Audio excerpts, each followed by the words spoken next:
Well, when I went to Israel, almost immediately you get off of the plane into the hot sun that's right there in Israel, in Tel Aviv, and we get to take a trip over to Caesarea Maritime, where we sit in this ancient Roman Colosseum and we get to hear the words from the Apostle Paul as Pastor Bob teaches, learning right from the Bible as it's being taught in these places. So good.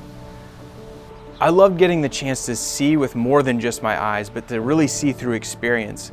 Things like tossing a rock up into the caves of Qumran, where the Dead Sea Scrolls were found, and that whole story about the little shepherd boy who throws the rock and the pots crack, right? I was just waiting for a pot to crack as I tossed these stones. Or maybe it was like climbing up in a sycamore tree, like the story of Zacchaeus. Or when we went to the Nazareth village and there's a first century wine press, realizing that I'm in the hometown of Jesus, who, when he was raised as a boy, and realizing that maybe Jesus himself could have pressed wine in these wine presses. And so just stepping inside of the wine press in my bare feet, those little moments really helped shape the entire trip.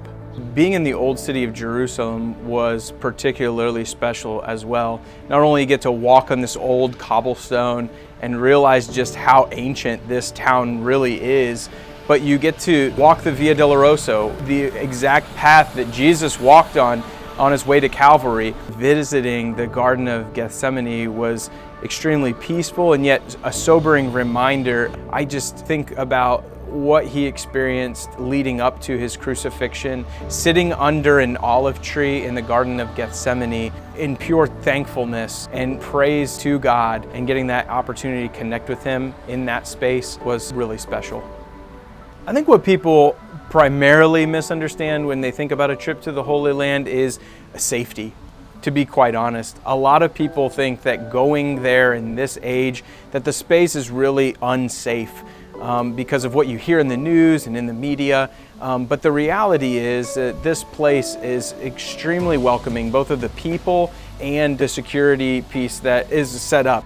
There was never a point in time during the trip that I actually felt unsafe. The country of Israel is an incredible place to experience because of the measures that they are taking to make the people that are visiting feel safe.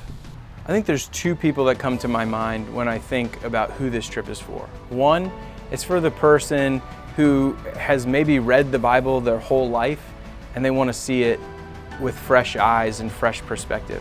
I think it's also for somebody who may be even searching and they're not sure about if they believe everything that the Bible has to say. I think experiencing the Bible in the place that it was written can help give you a confidence and understanding to a lot of the questions you may be asking. Really, what I would want people to know about this trip personally is that you kind of get a chance to reconnect even with your inner child.